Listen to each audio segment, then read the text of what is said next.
In the heart of the fashion capital of Shanghai, amidst the brilliant lights and layers of glass reflecting sheer extravagance, an unusual sight caused many to stop in their tracks. Right in the main hall of a luxury shopping centre, where the pace of modern life usually flows so quickly that people rarely look back, dozens of long overcoats were suspended in midair, hanging at various heights. There were no bodies inside. There were no faces. Only layers of empty fabric remained, silently present like forgotten forms. To some, it was merely an abstract artistic experiment. But for many spectators present at that moment, the primary sensation was not curiosity, but an indefinable unease. The space, once familiar with the sound of footsteps, chatter, and warm lights, suddenly felt cold. These garments, originally created to envelop human beings, now existed without the need for life, evoking a surreal feeling as if humanity had been withdrawn from its own central role. This unease did not appear by chance. The timing of the exhibition's setup coincided with a period when public opinion had not yet recovered from the death of Yu Menglong. It was a loss that left behind too many information gaps, too many unanswered questions, and a collective sense that the picture presented to the public was still missing vital pieces. In that context, any symbol bearing a human likeness but lacking life easily became a catalyst for deeper associations. Notably, most of the public's reaction was not aimed directly at the art or the designer behind the exhibition. Instead, the gaze gradually turned toward a deeper level, where questions about the system began to form.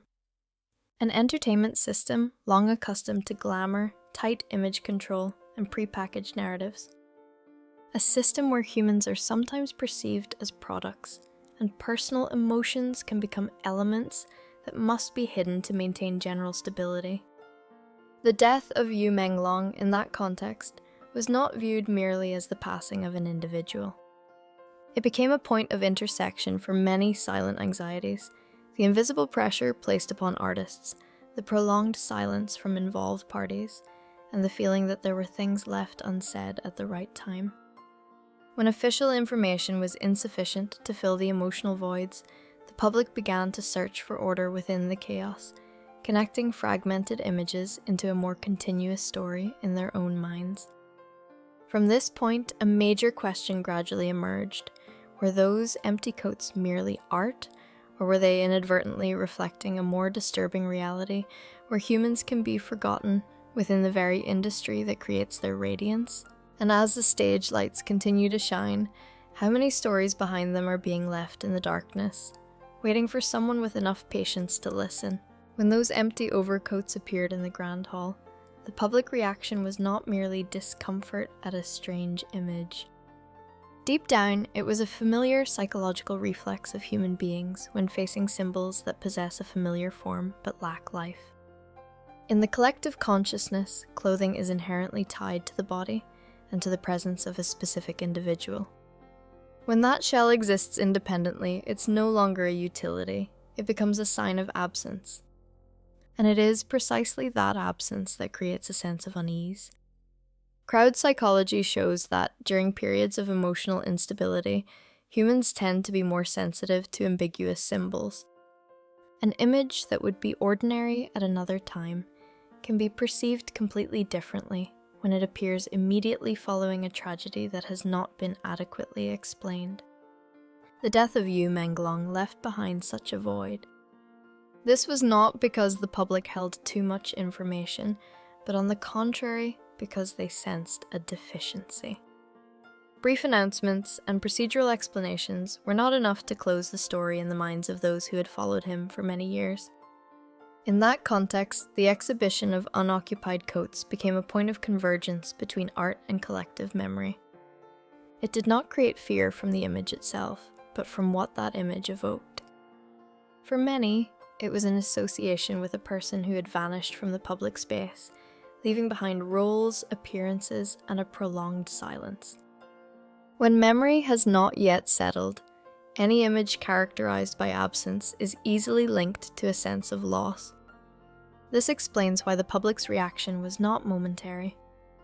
It did not flare up and then quickly vanish, but rather simmered, persisted, and gradually transformed into deeper questions. Many began to look back at the final appearances of Yu Menglong from a different perspective. Moments that might previously have been viewed as personal emotions were now placed within a continuous thread of instability. The somber gaze, the apologies directed at no clear recipient, or the tension revealed during live streams, all were pieced together like fragmented parts of an incomplete puzzle. However, it is worth noting that most of these interpretations did not aim to assert a specific truth. They reflected the natural human need to seek meaning when facing loss. When there is insufficient information to close a story, the mind will automatically fill the gap with speculation. This is not an act of intentional distortion of the truth, but an effort to re-establish a sense of control in a situation that makes people feel helpless. At a deeper level, this reaction also stems from a change in trust toward the entertainment industry. For years, the public had been accustomed to receiving the image of artists as individuals protected by a solid system. That system was expected to manage, support, and shield those standing before the lens. But when a tragedy occurs without a convincing explanation, that trust begins to fracture. Symbols that once represented glamour suddenly become question marks regarding the dark side of power and control. At this point, the image of empty coats transcends the scope of art. They are seen as a metaphor for the risk of losing one's identity within an oversized operational system. When everything is standardized, from images to emotions, a human being can be reduced to a role, a function, or a product. And when that role is no longer met, individual existence is easily pushed to the margins of the story. The public's unease, therefore, is not just a reaction to a controversial exhibition. It reflects a deep-seated worry that the boundary between human and product in the entertainment industry is becoming more fragile than ever. Yu Menglong, in this view, is not just an individual who has passed away, but a symbol of the invisible pressures many artists face, the pressure to always appear with a perfect image, to remain silent regarding personal difficulties, and to continue operating within the general machinery even when their endurance has reached its limit.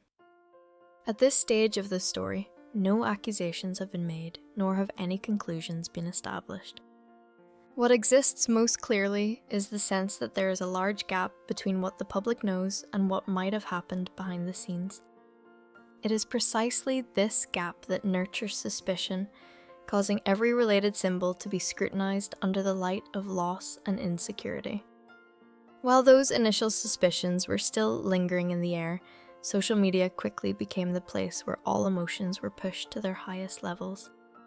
Without the need for an official announcement or a new event, just a few images clipped from the exhibition and a few snippets from old live streams of Yu Menglong were enough to trigger a chain reaction. The story was no longer led by a central information source, but was assembled from hundreds, even thousands of fragmented pieces, each carrying a different interpretation. In that space, the boundary between analysis and speculation became blurred. Emotional comments were shared faster than neutral information. Each participant in the discussion thread brought their own experiences and beliefs, making the story increasingly complex. For one segment of the public, the empty coat exhibition was merely a creative product with poorly considered timing. From this perspective, assigning grim meanings to it was a manifestation of an overreaction, stemming from emotions that had not yet subsided after the tragedy. Conversely, another current of opinion quickly formed and spread. For them, the issue did not lie in the art or the designer's intent, but in the context in which it appeared. In an industry accustomed to controlling images and information, a lack of sensitivity regarding timing was viewed as a sign of systemic insensitivity.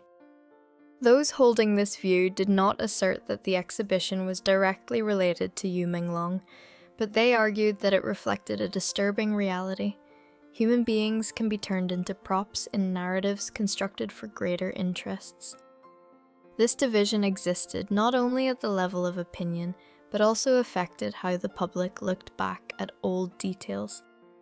Yu Menglong's live streams from his final period were shared again at a dizzying speed. The quiet gaze, the intermittent voice, the brief apologies to unknown recipients, all were placed under the microscope of public opinion. Every expression, every silence was analysed as if it contained a message that had never been decoded. Amidst this flow, the story of the two dogs, Yu Menglong, once raised, suddenly became a new focal point. Specifically, attention centered on the dog named Ham. Some netizens argued that Ham's image in the final years no longer matched previous photographs. They pointed out small differences in physical appearance, gaze, and the way the dog interacted with its owner.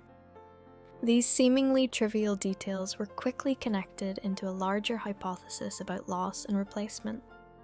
It is important to state that no verified evidence was provided to support that hypothesis. However, the story still spread not because of the reliability of the information, but because of the symbolic value it carried. For many, Ham was not just a pet. He represented a rare emotional bond in the high-pressure life of an artist. When the hypothesis of losing that bond appeared, it touched upon the deep-seated fear that even the most private matters could be violated or lost within the harsh machinery of the entertainment industry. The media flood, therefore, no longer revolved around a specific event, but expanded into a larger dialogue about boundaries. The boundary between art and sensitivity. The boundary between the public's right to know and the artist's private life. And the boundary between seeking the truth and consuming the pain of others as a form of entertainment content.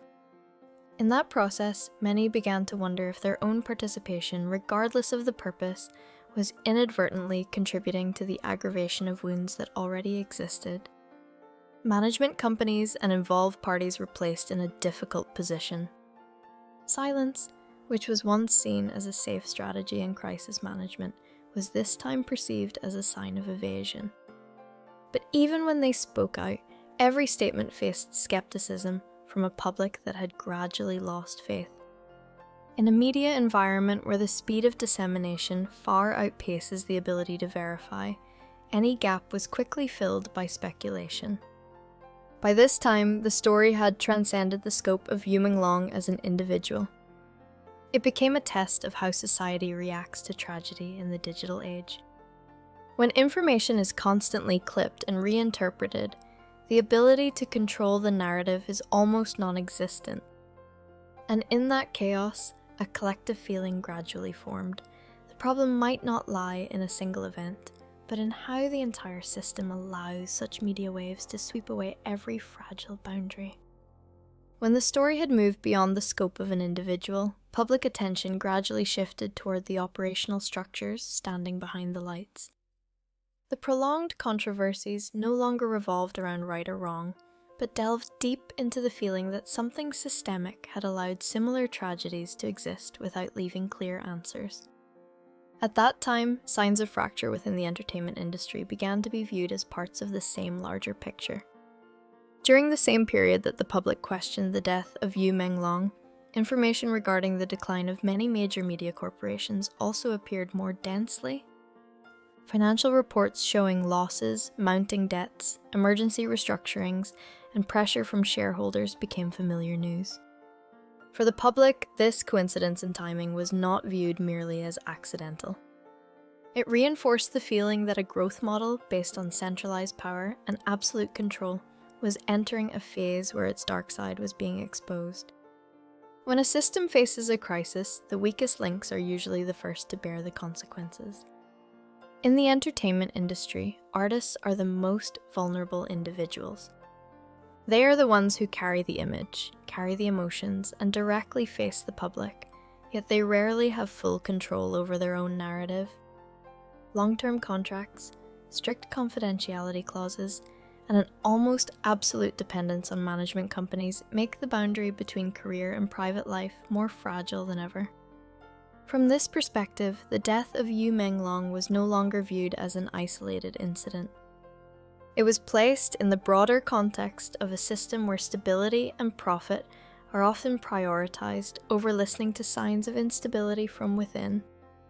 This does not mean the system intentionally created the tragedy, but it reflects the operational logic of an industry so large that individuals can become minor details in a complex machine. When that machine malfunctions, concern is usually focused on maintaining operations rather than pausing to examine the accumulated trauma. This awareness led the public to begin questioning responsibility. To what extent is the management company responsible for protecting the artist? How should the media be responsible for reporting in a balanced and in-depth manner? And deeper still, what is the responsibility of the viewers themselves, those who contribute to maintaining the non-stop cycle of attention? Every view, every share, and every debate can be both a form of concern and an invisible pressure weighing down on the people standing before the lens. At a deeper level, the story forced society to face the complex relationship between entertainment, power, and economic interests. When an industry grows beyond the scope of pure culture, it inevitably collides with other fields, from finance to policy. In that context, information is no longer just neutral data, it becomes a valuable tool. Controlling the narrative, therefore, can have vital significance for the survival of an entire system. And it is this very fact that increases the distance between what is announced and what actually takes place behind the scenes. For the public, connecting fragmented pieces did not stem from a desire to assert a specific conspiracy. It was an effort to find meaning in a series of events that made them feel helpless. When official answers are insufficient to soothe, the collective imagination will fill the void itself. This is a natural reflex of society when facing power structures too large to be observed directly and too complex to have a brief explanation. In that process, the image of celebrities also changed significantly in the collective perception. They were no longer just symbols of success and radiance, but were gradually seen as individuals who must balance immense expectations against finite endurance. When the system operates smoothly, that balance can be maintained temporarily. But when the system encounters a crisis, the pressure shifts toward the weaker side, and the fractures that were once hidden will be revealed. The question of who is responsible therefore becomes unavoidable, yet not easy to answer. No single individual or organization can bear the full weight of the consequences. Management companies face market pressure. The media is caught in a whirlpool of competition and speed. The public is both a supporter and a constant source of pressure. Every link contributes to the final picture, even if no one directly desired the tragedy to happen. The exposure of the system, therefore, was not a sensationalist unveiling, but a slow process of realization. It forced society to acknowledge that no power structure exists without creating injury. The issue lies in whether those injuries are recognized and handled in a timely manner. When silence becomes the default reflex, trust will continue to be eroded, and similar tragedies risk repeating themselves in other forms. By this point, the story had reached a stage where searching for a culprit was no longer the primary goal. Instead, what remained was a wide-open space for reflection on the limits of an industry once seen as a place where dreams are created. When that dream is built on pressure, control, and prolonged silence, the price to be paid can be much greater than what appears on the surface. As the final clamor gradually subsides, what remains is not a complete report or a full explanation, but a vast void that is difficult to name. That void exists between official announcements and personal perceptions, between the brilliant stage lights and what takes place behind the velvet curtain. Within that void, the story of Yu Menglong continues to exist as an unclosed question mark. His death did not only mark the end of a personal journey, but also became a convergence point for many silent anxieties of modern society. It forced the public to face a reality that is not easy to accept, that even in industries built to create dreams, human beings can still be hurt quietly. When pressure, expectations, and control intertwine, the line between success and exhaustion becomes more fragile than ever. The point worthy of reflection does not lie in what actually happened. for there are truths that may never be fully clarified. The issue lies in the feeling that too many things were not said at the right time, and that prolonged silence has left behind irreversible consequences. When trust is eroded, every image and every symbol that appears afterward can become a catalyst for doubt and insecurity. The story also reflects the complex role of the public itself. Collective attention is both the energy source nurturing a celebrity's career and the non-stop pressure forcing them to maintain a perfect image.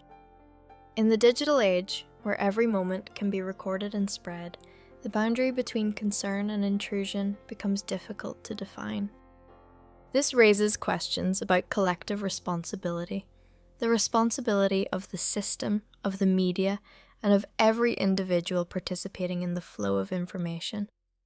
The future of the entertainment industry may still continue with new faces, new stories, and new radiance. But the fractures exposed through the story of Yu Menglong will be difficult to forget completely.